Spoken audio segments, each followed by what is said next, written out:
The sirens are not wailing, they are breathing.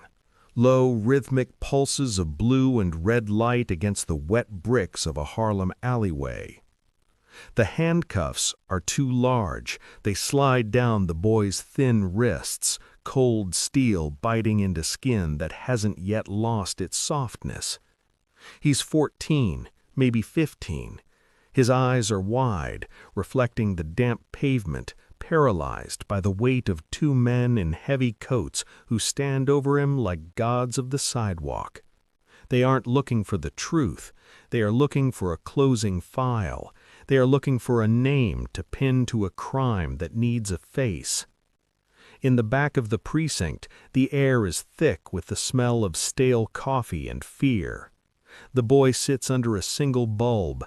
He doesn't know that miles away, a typewriter is already clicking, filling in his name on a confession he hasn't signed. He doesn't know that his life has been traded for a promotion. The silence is the worst part. It's the silence of a city that has decided you don't matter. Outside, a black sedan pulls to the curb. It doesn't make a sound. The engine cuts out, and for a moment, the world stops turning. A door opens. A polished shoe hits the gravel. Harlem holds its breath. Not because of the police, but because the man in the back seat has just realized that the rules were broken without his permission. If you're drawn to the untold power stories of Harlem and the men who ruled without noise, you're already in the right place. This is Bumpy Johnson Files. Subscribe and tell us in the comments where you're watching from and what time it is right now. The history books will tell you about the corruption of the mid-century. They will give you dates and precinct numbers. But they buried the records of the night the law had to answer to the street. They erased the transcripts of the meeting that took place in a dim office where the badges were laid on the desk like tribute. This story will change how you understand the line between a criminal and a king. Before he was the man everyone feared, Ellsworth was a man who saw his own reflection in the eyes of every kid on the corner. He remembered the feeling of being hunted. He remembered the pressure of a world that wanted to fold him until he snapped. Beneath the tailored suit and the cold exterior, there was a jagged wound, a sense of justice that didn't come from a book, but from the bone. He knew the boy's mother. He knew the church where they prayed on Sundays. He knew that if this boy was swallowed by the system would grow stronger while the neighborhood grew hollow. The weight of that responsibility sat in his chest, the slow burning coal. He wasn't acting out of charity. He was acting out of a refusal to let the predators wear uniforms. The word moved through the barber shops first, not as a shout, but as a low hum. The kid didn't do it. The police thought they were untouchable. They thought the boy was a nobody. What they didn't realize was that in Harlem, nobody is a nobody if they belong to the neighborhood. Bumpy didn't go to the precinct with a gun. He didn't send a mob. He simply sat in the back of a small diner sipping tea while the phone lines in the city began to go cold. He didn't have to raise his voice. He let the silence do the work. He let the officers involved feel the sudden chill of a city that had stopped cooperating. No tips, no informants, no movement. The machine had stalled.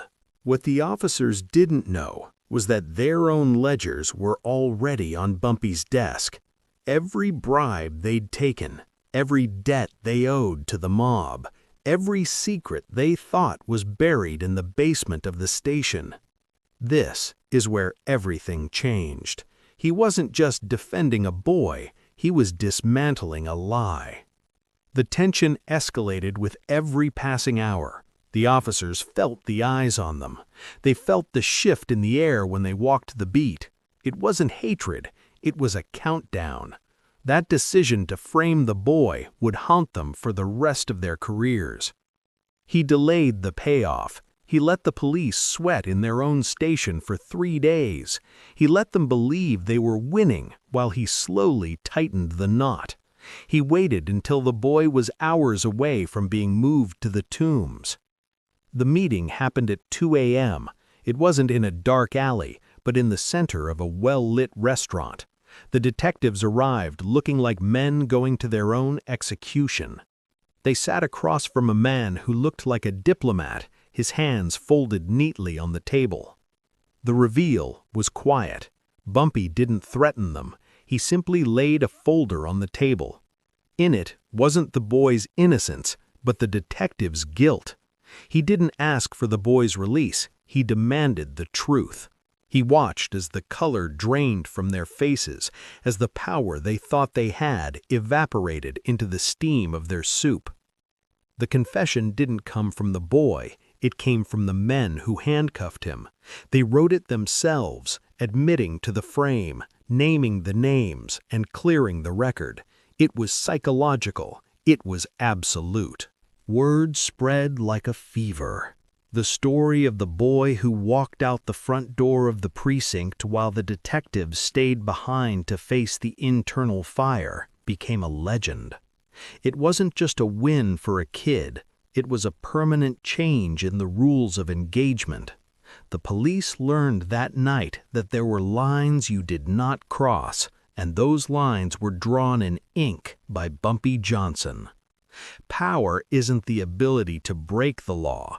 It's the ability to make the law break itself. It's the patience to wait for the moment when your enemy realizes they are actually your prisoner. The boy grew up. The detectives faded into the gray history of the city, but the truth of that night remains in the walls of the buildings, heavy, final, unforgettable. This is Bumpy Johnson Files. Subscribe for the stories history tried to bury.